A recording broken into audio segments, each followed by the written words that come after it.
This is a stick insect. It may look fairly conspicuous on my hand, although I've made an effort to make it feel at home with my shirt. But you'd have to see it in its really natural surroundings in order to see it at its best. There, it would blend in almost totally. The attention to detail is astonishing. You can even see little marks suggesting bark on its back.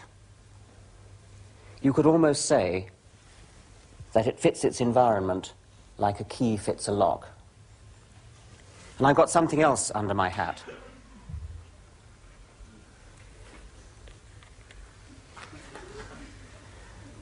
This is a different kind of stick insect, a leaf insect. It mainly resembles leaves, dead leaves. You see how it rocks like that? I suspect that it's got a second line of defense, which is that when it's startled and when a bird might almost have got it, it then, I suspect, mimics a scorpion. You see how the tail has looped over the back there? If I saw that, I might be momentarily startled, thinking that it was a scorpion. Now let's put these away. I think Bryson can deal with that one. I may have to call for a volunteer who's not frightened of stick insects. There we are. Okay.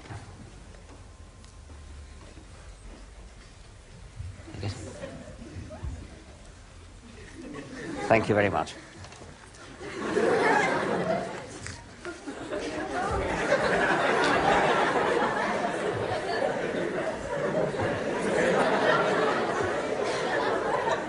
Bryce and I are always doing double acts like this.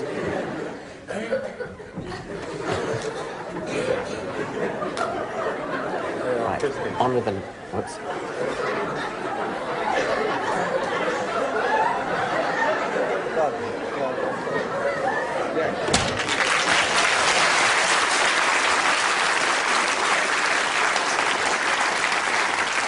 Here are a couple more. Here are a couple more. There's a branch of a tree. It seems to be moving. There goes its head. It's a bird. Flies off. A potu. Those are rose thorns. That's not a rose thorn. It's a bug. It gains protection by looking like a rose thorn. You could almost say that it's like a key that fits into the brain of a bird, and the bird mistakes it for a thorn. The bird has a rose thorn-shaped lock. If that sounds a little bit mysterious, I hope I'll explain it in a moment, because I'm going to use the analogy of a lock and key. Whenever we see an apparently well-designed animal or plant, it's as if nature has the lock and the creature has the key. The thing about a lock and key is that the key has an intricate structure which is very hard to imitate, and that structure exactly fits the lock. This key fits precisely into the lock, and the holes in the key fit the teeth in the lock, and the lock therefore opens. Just any old bit of bent wire won't do. It has to be the right key.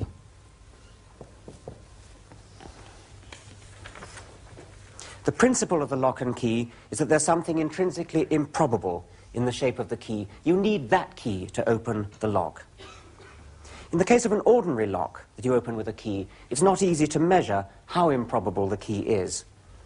But here's a combination lock, an ordinary bicycle lock. Here we know exactly how improbable it is, because there are 3 dials, and each one has 6 positions. That means there are 6 times 6 times 6 possibilities, which is 216. There's a 1 in 216 chance of opening it by luck. And here's a model of the same combination lock, so we can see how it works. You have to get all 3 of the dials into position. This one's combination is 6, 5, 1, and the lock opens. All 3 of the teeth have to be lined up. It isn't enough just to have one of them. But the lock is just a parable. Let's get back to real life. If the thorn bug is a key, what this means is that just any old shape won't do. It must be the exact shape of a rose thorn. A stick insect must be the exact shape of a stick. An upper tooth must fit, bite snugly against the lower teeth in your jaw. Yet the theory of evolution says that all these things evolved gradually, stage by stage. This means that they must have gone through intermediates when they were not a perfect key fitting a lock. The thorn bug must have been half like a thorn. The stick insect must have been half like a stick. But who ever heard of a key that only half fitted a lock? A key either fits a lock or it doesn't. So how do real living creatures manage to evolve their perfection? How do they manage to survive the intermediate stages? How do they work when they're only half a key? Well, let's approach the problem by going back to the combination lock. While I've been talking, Bryson's been discreetly doctoring his lock so that it behaves in a different way. If you could imagine a lock where instead of having to get all the dials in place at once, supposing I was trying to crack a safe and there was money in there. As it is, I can't do it because I've got to get all the dials in place at once. And I've only got a 1 in 216 chance of doing that. In a real bank safe, it would be 1 in billions. I can't do it. But suppose that I were able to try the first one at random and eventually find how to open that. And then the safe door peeps open a little bit and a little bit of money drops out. I've done that one. Now I can go on to the next one. And I find out how to open that one. I've only got a 1 in 6 chance. That's fine. And a little bit more money spills out. And now the final wheel, I've only got a 1 in 6 chance, that's easy, and I open the entire safe. It's now become a gradualistic combination lock, whereas before it was an all-or-nothing combination lock. With this lock, the maximum number of tries that you need in order to open it by luck is not 216, but a mere 18. So it's easy to open a gradualistic combination lock. And I call this smearing out the luck, because we don't have to get our luck all in one ridiculously large dollop. Instead, we can get our luck in dribs and drabs, each drib being allowed to count before the next drab. And we go on to wait for the next bit of luck. It accumulates. So what have we seen so far? Although an animal may look like a key fitting a lock, it's not a totally good analogy, because in this case, half a key is better than no key. If nature is a combination lock, it's a gradualistic combination lock, not an all-or-nothing one. Now let's look at the same thing from another direction.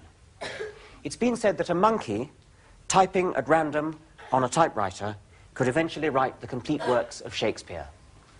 Well, I once did this experiment with my then 11-month-old daughter, Juliet, and this is what she typed. I let her go for a bit, and so on and so on. And I realized after a bit that I'd have to let her go on for at least 1 billion years before she got even a single phrase of Shakespeare. The eminent astronomer, Sir Fred Hoyle, has pointed out that it's just about as unlikely that any complex living structure could spring into existence suddenly by luck alone. He said it's rather like taking a junkyard and letting a hurricane blow through it, and the hurricane has the luck to spontaneously assemble a Boeing 747. So here's our junkyard, and the hurricane comes along, and it blows like this. And Hoyle's point is that the luck that would be necessary to spontaneously assemble a Boeing 747 like that is equivalent to the luck that you would need in order to get something like an eye or a stick insect or a hemoglobin molecule by sheer luck.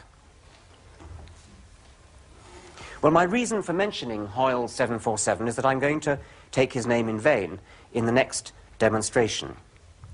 We're going to have a computer monkey, or rather, we're going to have 2 computer monkeys, one called Hoyle and one called Darwin.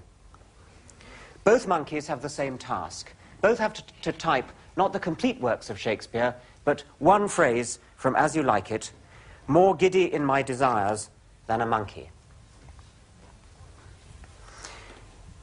Hoyle types entirely at random.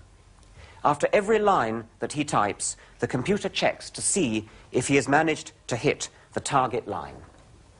If he does, the computer will stop, bells will ring, it'll be the most improbable coincidence in the history of the world, and I solemnly promise to eat my hat. I'll go further than that. I bet you everything I possess that it won't reach the phrase. Shall we say in the next 10 billion years. I won't bet you, I'll undertake to give everything I possess to the Royal Institution, and here's a legal document signed by me which undertakes to make over everything I own to the Royal Institution in the event that the monkey Hoyle reaches the target phrase. But of course, this is just to illustrate my confidence that chance on its own could never make an I or a 747. The real point of the demonstration is that the other monkey, Darwin, will get the target phrase. So what does Darwin do? The same, but with a crucial difference. The Darwin monkey begins by typing a random phrase. So far it's the same as the Hoyle monkey. But now the computer breeds from that phrase. It breeds 50 offspring, which are identical to the first phrase, but with a tiny mutation, a tiny random difference in each of the 50 cases. The computer then looks at those 50 offspring and chooses the one which most resembles the target phrase, however slightly it resembles the target phrase. So the generations go by, and after generation after generation, it gradually becomes more and more like the target phrase. Now, when I agreed to give these lectures, I was told that I should always call members of the audience out to assist, but I was also told that it was silly to do this if all I was going to ask them to do was to come out and hit the return button on a computer. However, on this particular occasion, since so much is at stake, I thought it would be better if I did ask somebody who knows a lot about computers and is very good at pressing buttons to come out and perform this onerous task. So would anybody like to volunteer to... Yes, right, you there.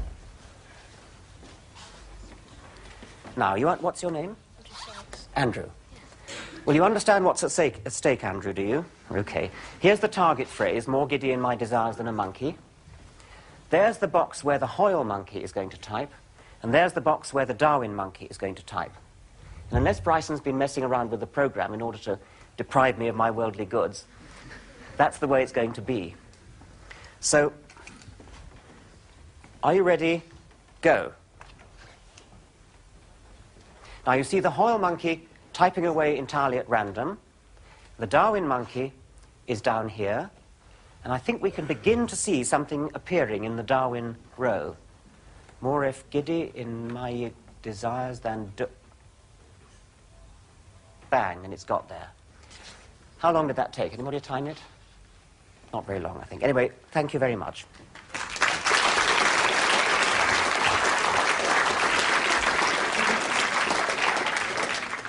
So I don't have to eat my hat, and my worldly goods, such as they are safe. But the point really is not that Hoyle failed to reach the target. The point is that Darwin did reach the target, and astonishingly quickly.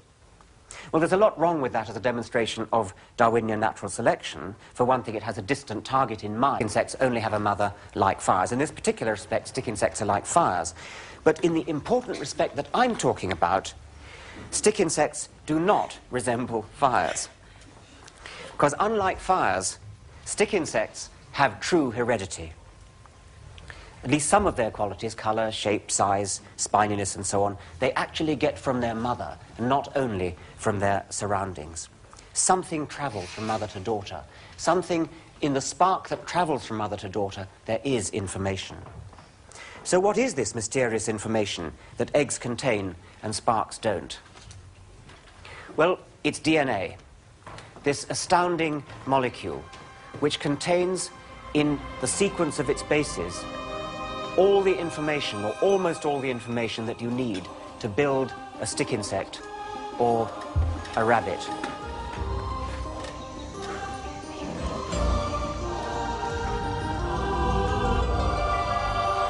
DNA comes like an ever-flowing river down the generations. The river of DNA that flows through us into the future is a pure river that leaves us exactly as it finds us. With one exception. Facing you now is a precipice, a cliff, which is called sheer luck. It's a sheer cliff. Jumping from the bottom of the cliff to the top corresponds to assembling a 747 by means of a hurricane, or it corresponds to getting a complete eye in a single lucky mutation. It can't be done. You can no more do that than a mountaineer could leap from the bottom of a cliff to the top. But this isn't the only route up Mount Improbable. We have to go round the other side.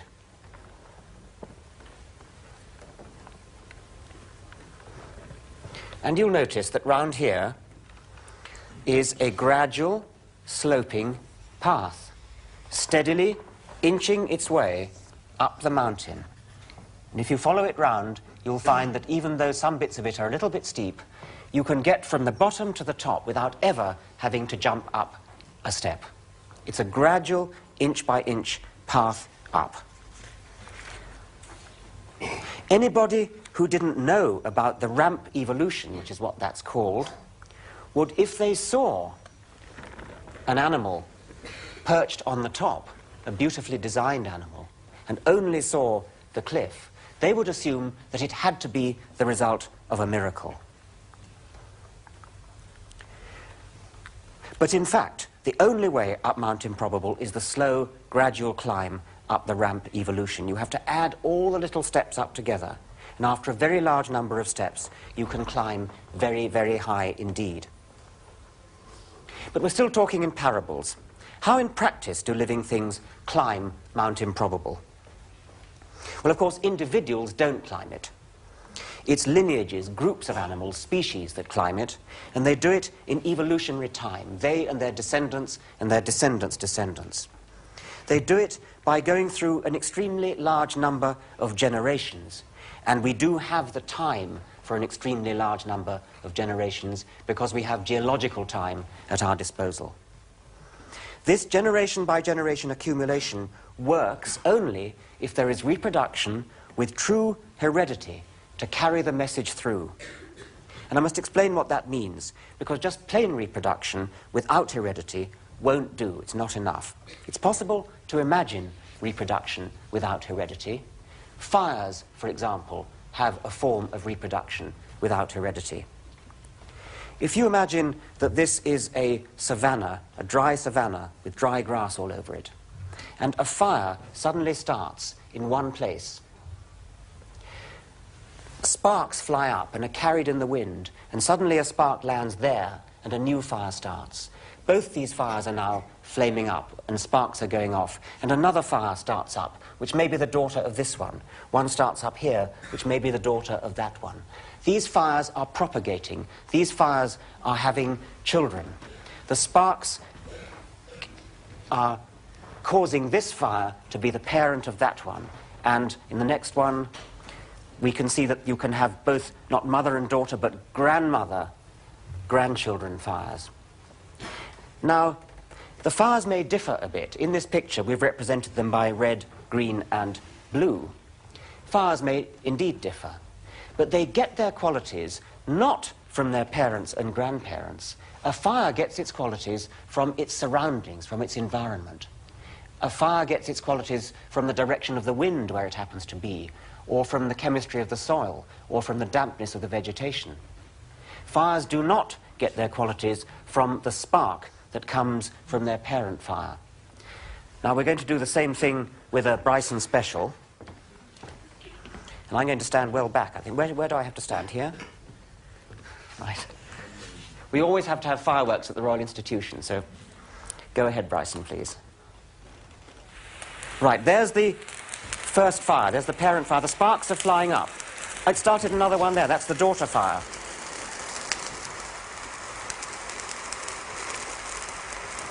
And a granddaughter. And a second daughter of this one.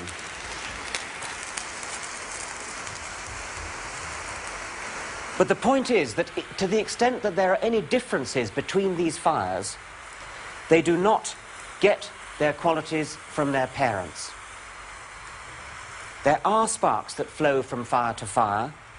All that the sparks do, though, is to start a new fire. Nothing is carried in the spark. There's no information carried in the spark.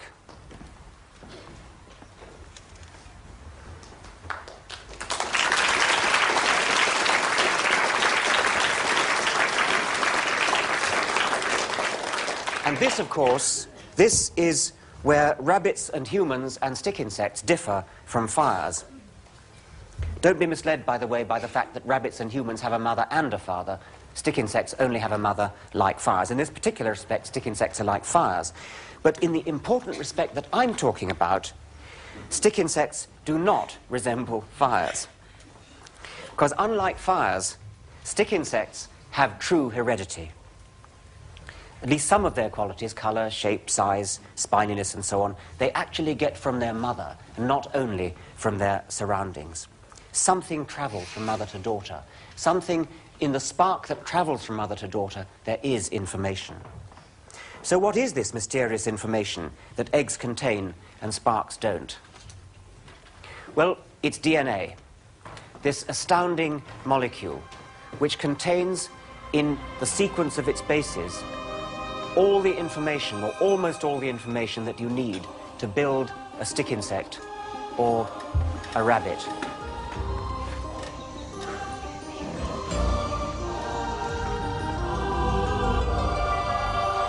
DNA comes like an ever-flowing river down the generations.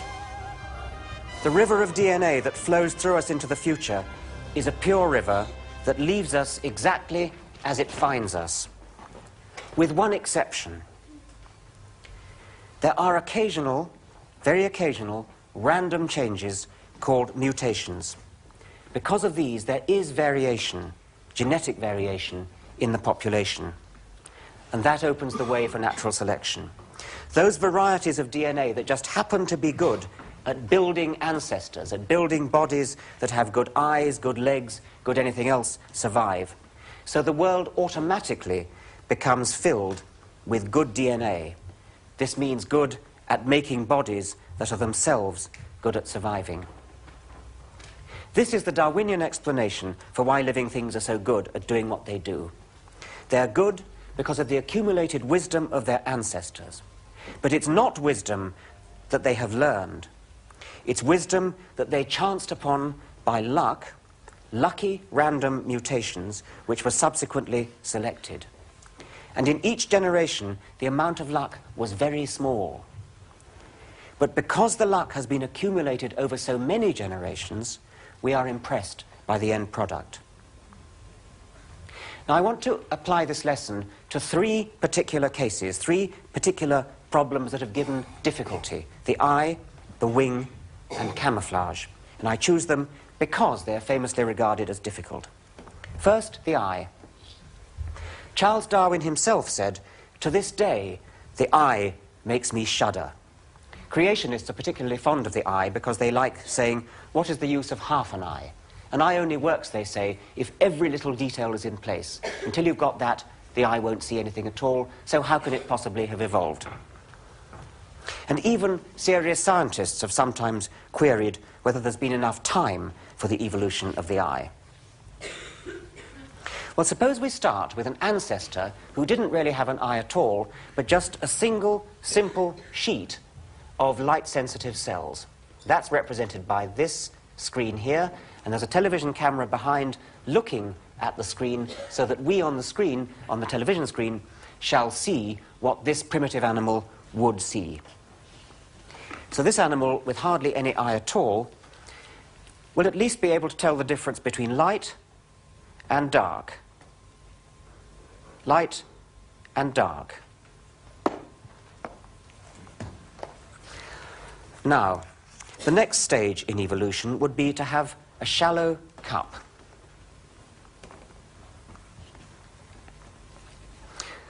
This animal would be able to tell the direction that light is coming from, because a shadow would appear. A shadow would appear there. And if you can tell the direction a light is coming from, then you can tell the direction that a predator is coming from. Now, although we've represented this as a cup coming out from the wall, it would in fact probably be an indentation, and it would be a gradual indentation. it's inconvenient to make a gradual indentation. It has to be made as a rather abrupt cup that comes out 6 inches at a time. But it's easy to see that that shadow effect that we've just been witnessing would work progressively and gradually as the cup gets bigger. Let's make it bigger still now, Bryson.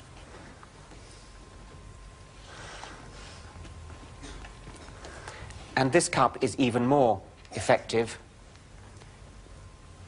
And if we go on to the next stage where we make the cup gradually bigger again, so big that it becomes just a little hole in the end.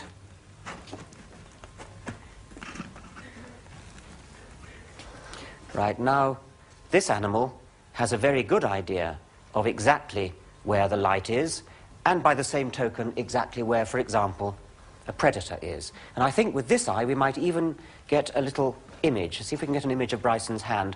That smudge there is Bryson's hand, and you can just about see a very dim image of his fingers. So an animal with an eye like this would be able to see perhaps just a little bit what kind of predator it was.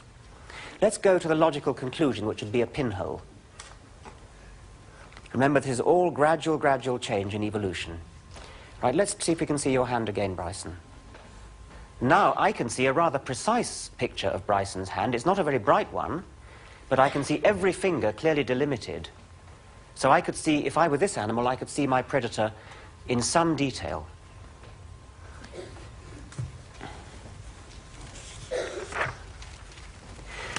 There is an animal that has a pinhole camera for an eye. It's a mollusk called nautilus. It's a relative of the octopus, but it lives in a shell, and there is its eye. It just has a simple hole, and seawater can flow in and out of that hole. Here's the shell of nautilus. This bit of rock here shows ammonites, which are a now extinct relative of nautilus. They were once immensely common, as this rock suggests. I like to think of all those 100-million-year-old dramas that must have been witnessed through the pinhole camera eyes of ammonites. We can't be sure they had pinhole camera eyes, but it seems quite likely. Now, a pinhole camera is not a very good way of seeing. It does produce a sharp image, but because it's so narrow, you hardly get any light in. The answer to this problem is that ingenious device, the lens. Nautilus has a pretty poor eye compared with its relatives, the squids and octopuses, because they do have a lens. And so we can't help wondering, why doesn't Nautilus have a lens? Why didn't it evolve a lens? Well, I suspect that Nautilus may have got itself stuck on a little peak some way up Mount Improbable. You see that although we've got one big peak there, there are various other peaks on the way. There are quite a lot of them. And since the rule in evolution is just to keep going uphill, when the ancestors of Nautilus came up the track here, up the path here, and got to this point, that way uphill looked just as inviting, so to speak, evolutionarily, as that way. Both of them were uphill. Evolution has no foresight. Evolution has no way of knowing that if you travel up that way, you're going to end up with a lens. For the moment, this appears to be a perfectly good way to travel because the pinhole camera at this level of illumination is an effective eye. So I wonder whether perhaps Nautilus has got itself trapped on top of this little hillock and is now unable to escape, because escaping would mean going downhill into the valley. And the one thing you cannot do on Mount Improbable is ever go downhill.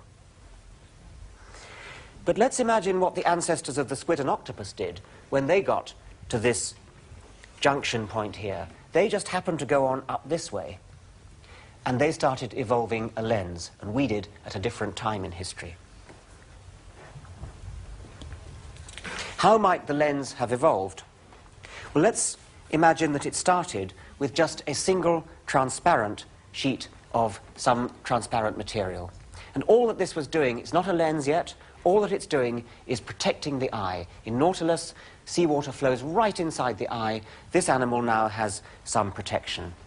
And the eye is really just the same as though there wasn't any transparent material there. Now, we're going to use an optician's set of lenses here, it would be nice to be able to have just one bit of transparent material which we would then squeeze and make thicker. But we can't do that, so we're going to replicate that effect by a whole series of little lenses. So this is the next stage in evolution. This animal here, let's get an image of that.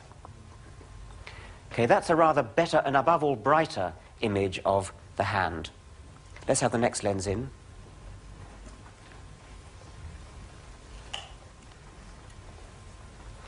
Right, now, if an animal that had an eye like that would have a really very, very clear view of its world, it could tell exactly what its predator was. Would anybody like to come out and have their face looked at? Right, yes. What's your name? Davina. Say it again? Davina. Davina. Now, did you remember where Bryson put his hand? Can you put your face just down there? We need the lights down, I think, for this, don't we? There we are. Very nice. This animal can even see what its predator's face looks like. Upside down, but we all see upside down. Thank you very much, Davina.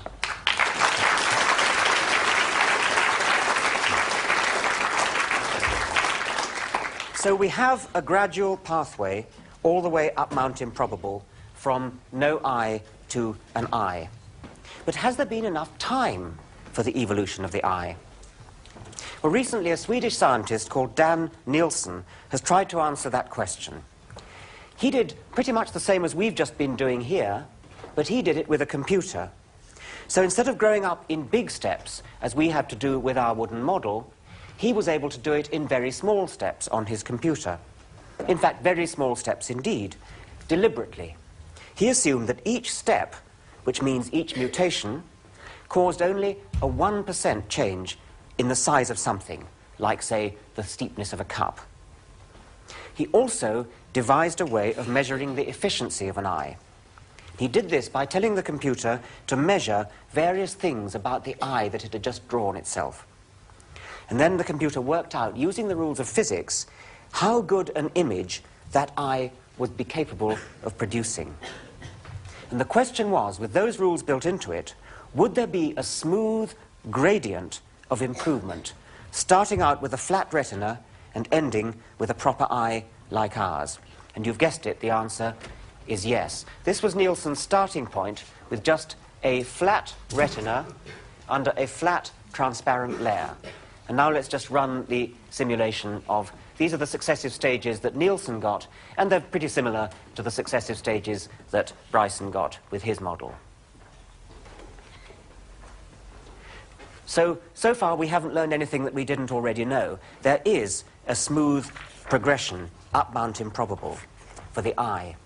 But Nielsen went on to estimate how many generations it would take to accomplish this evolution. In order to do this, he had to make some more detailed assumptions. I won't bother you with exactly what they were.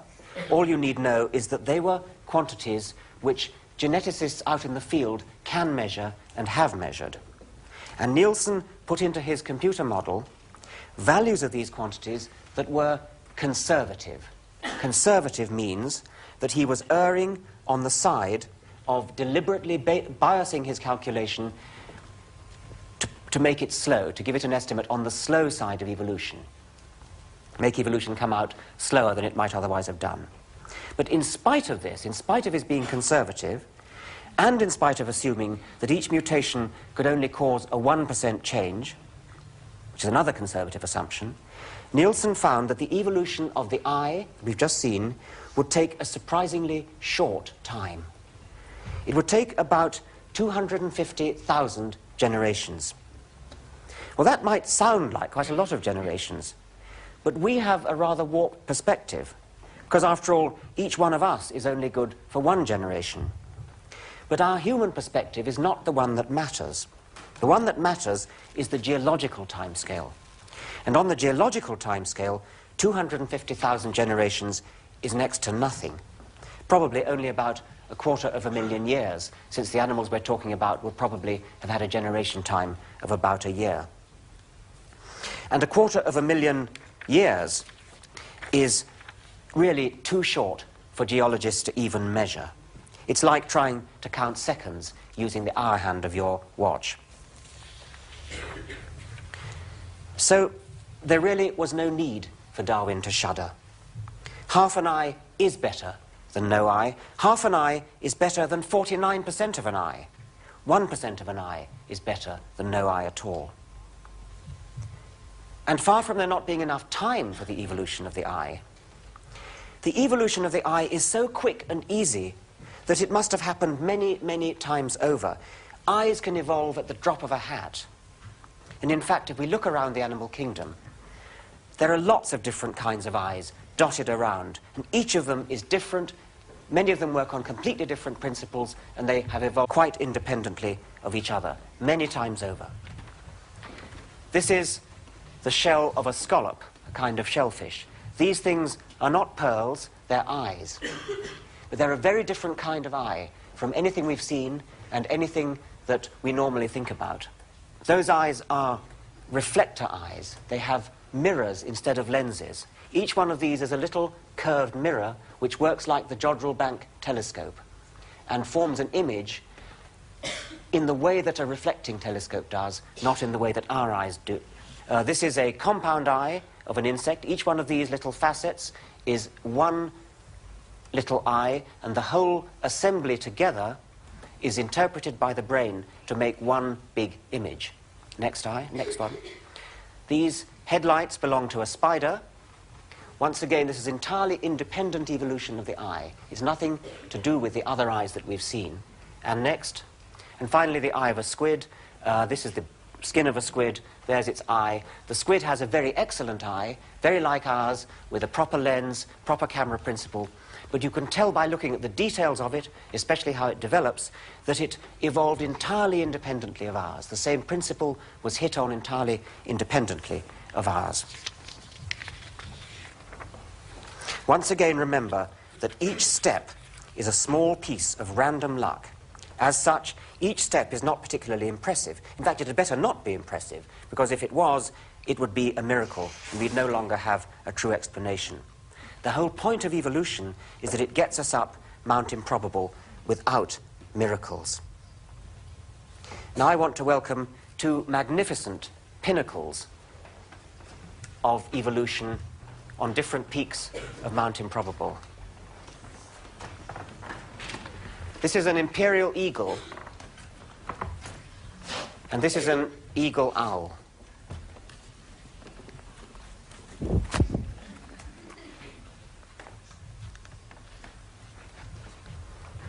Look at the eagle first. It's a superb machine for catching prey. Its eyes are more acute than anything that we can offer. We have no idea of acuity of vision like the eagle has. Its claws are capable of gripping in such a way that it's almost impossible, once they've gripped you, to get them off. They have a ratchet mechanism inside, so that the bone just catches and the eagle can hardly be prized off your hand. Look at the beak, a superb instrument for tearing up its prey. The owl is sitting upon a different pinnacle of Mount Improbable.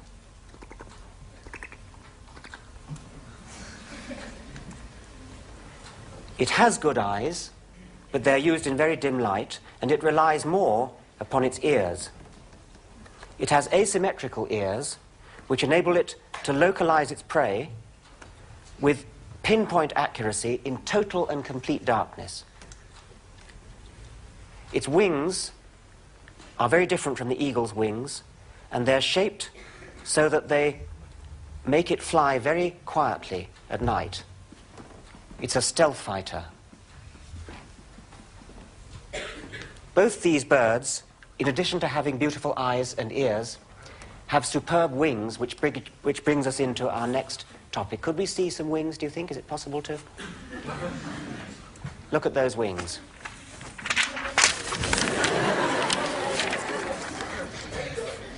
Does the owl do it as well? Lovely.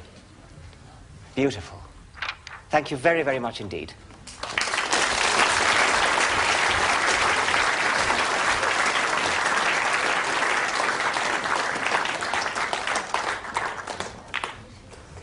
Let's see some film of wings in action. This is a hawk. And watch the way it controls the shape of the wing. in gliding. Now watch it flapping.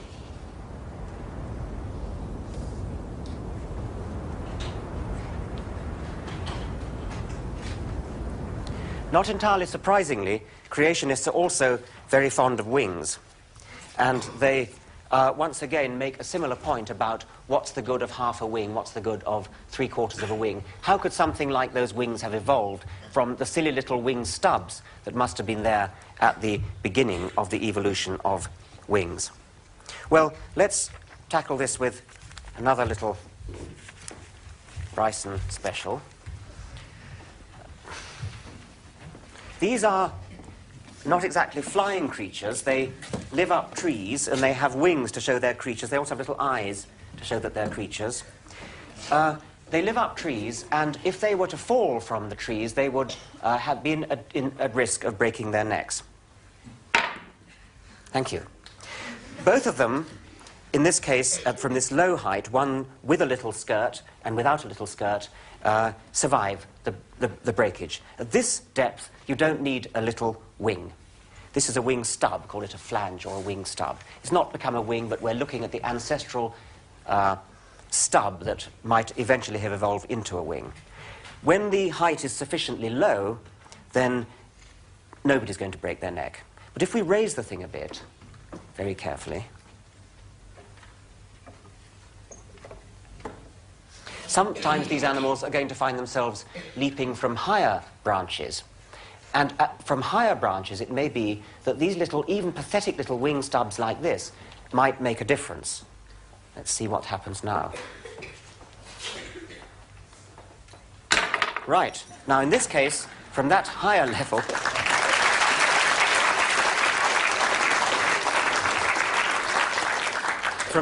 level, even a little wing stub like this can make a difference.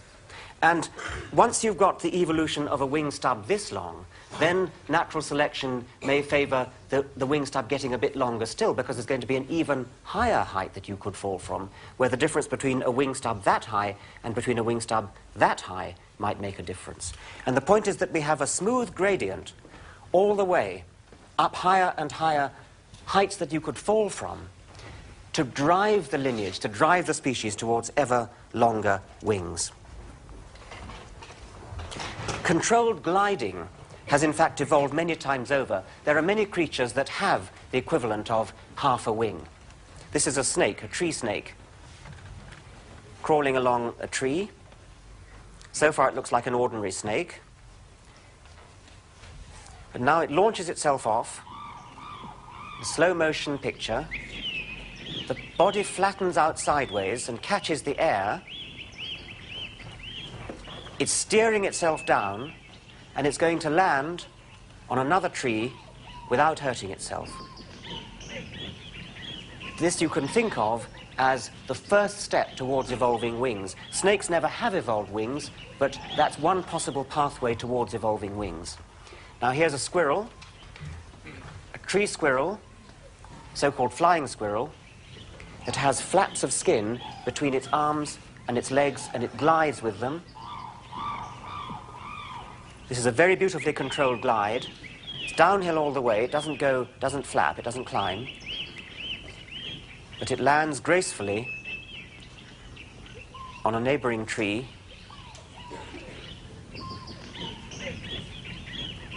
And is completely unhurt when it does so. This is an animal, again, with something like 50% of a wing. And the third example is a lizard. In this case, it has skin stretched between its ribs. All these are different ways in which wings might have evolved. In no case did they properly evolve, but they show what the beginnings of wings might have looked like. So not only can you do well if you have half a wing or a quarter of a wing, but lots of animals actually do. This is a flying lemur. Looks like the flying squirrel we just saw, but it's totally unrelated. It comes from Southeast Asia, has nothing to do with it. And I think you can easily imagine how that could eventually give rise to something like that, a flying fox, which is a bat. That has proper wings, that's as good as a hawk. That can fly and flap properly. So we've dealt with two problems of what is the use of a kind, the eye and the wing. our third difficult problem, camouflage, has been thought difficult for a slightly different reason. Think back to our stick insects. And think of the fantastic detail with which they mimic sticks. A stick insect you could think of as being right at the top of Mount Improbable.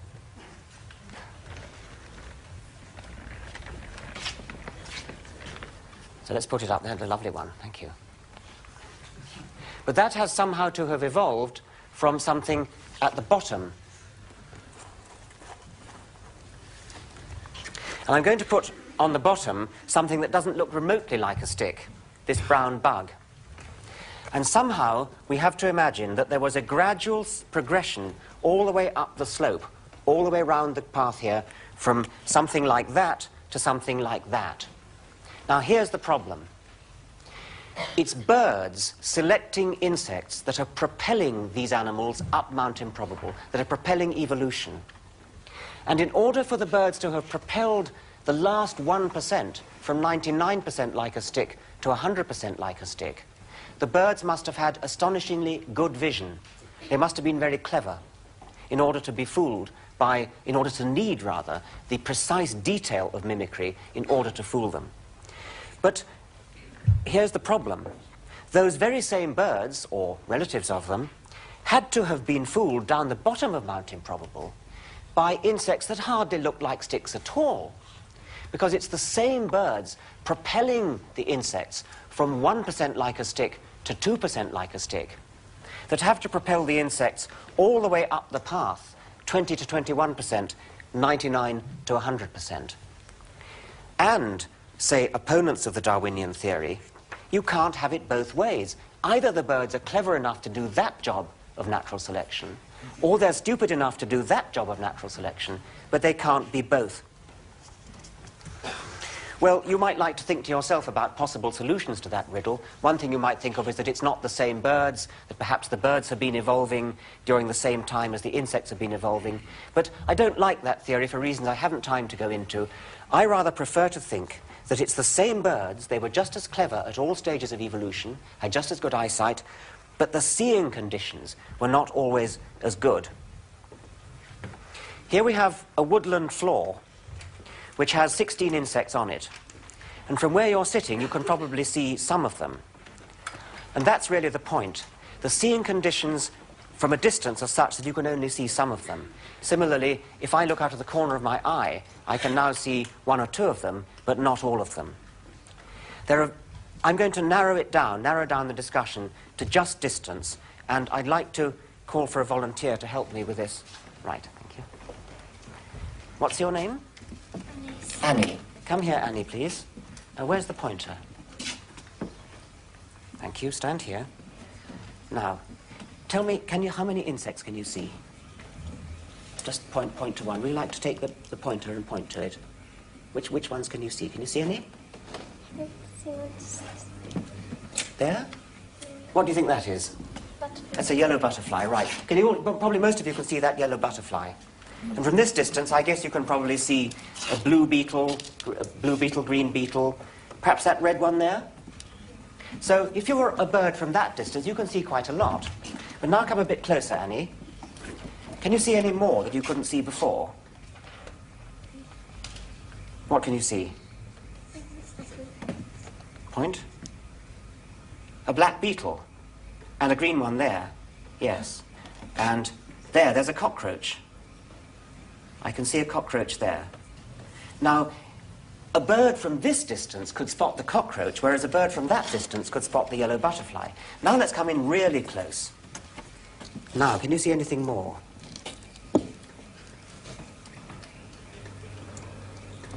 From a bird this distance might have a chance of seeing... What about that? What do you think that is? Come away from the... Stand aside. There, look at that. That's a leaf butterfly. And what about... Look, Annie, look at this. What's that? There. It's a leaf insect. There's its head. There's its body. There's a stick insect. There. Good. Thank you very much, Annie.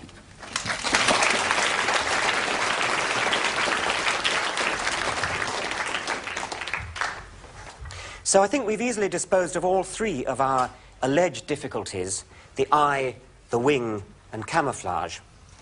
I'm going to end with a particular favourite of creationists, the notorious bombardier beetle.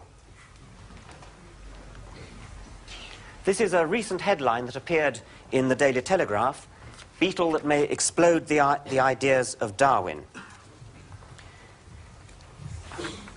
The Telegraph thing goes on to say, if evolution were right, it would have exploded. The paper asks whether it offers proof of a creator. The story about the bombardier beetle is given in one creationist tract that I'm now going to read. The bombardier beetle squirts a lethal mixture of hydroquinone and hydrogen peroxide into the face of its enemy. These two chemicals, when mixed together, literally explode in the face of the enemy. The chain of events that could have led to the evolution of such a complex, coordinated, and subtle process is beyond biological explanation on a simple step-by-step process. The slightest alteration in the chemical balance would result immediately in a race of exploded beetles. Well, now, this does sound like a bit of a challenge, a difficult case. I mustn't evade my responsibilities to take on difficult cases. Here we have some hydrogen peroxide, and here's some hydroquinone. And this is what's going to explode violently when... just... Right.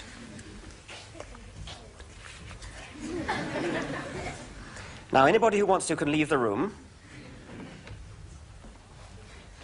Right, we'll start with the hydrogen peroxide. So far, so good. Now, I better put it down, hadn't I?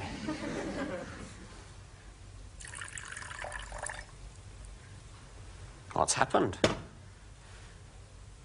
It's not even warm. Bit of a damp squib.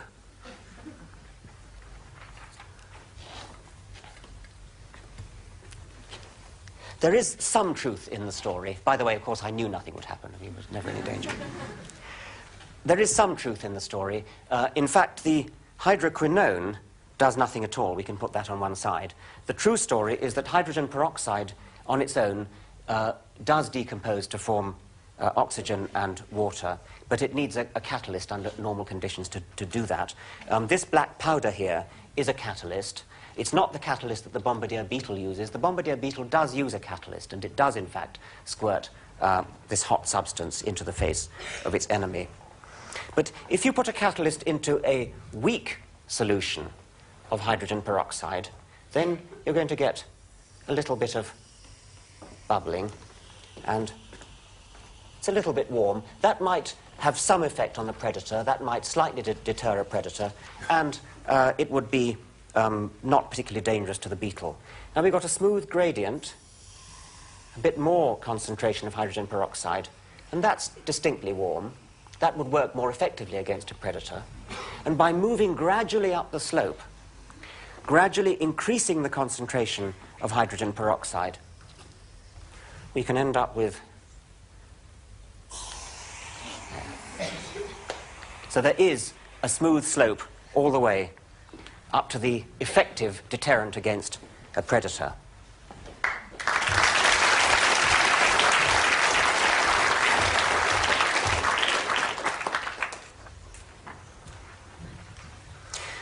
The myth that the bombardier beetle, or any other feature of the natural world that has yet been described, cannot be explained by slow, gradual evolution is a myth that deserves to go up in smoke.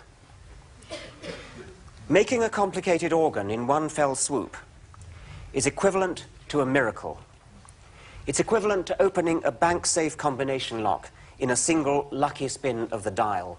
It cannot be done. In one way or another, this lecture has been variations on the 747 theme. You can't make complex, efficient, working objects like eyes or wings in a single step. Any theory that says that life, or a part of life, an organ, an animal, complexity or perfection came into being in a single step, starting from nothing, has got to be wrong. Evolution is the one idea that has nothing to fear from the 747 argument, because evolution is the one idea that does not suggest that complex perfection came into being in a single step. It is the theory of miraculous creation that is really blown out of the water by the 747 argument, because it is miraculous creation that is equivalent to cracking the safe in a single step, equivalent to blowing together a 747 in a junkyard. Evolution escapes the taint of miracle, escapes the taint of impossibly long odds, by the simple yet hugely effective trick of smearing out the luck, smearing it out over the vastness of geological time. In the next lecture, The Ultraviolet Garden, we shall be looking at the question of who benefits from evolution. Who is it good for? Thank you very much.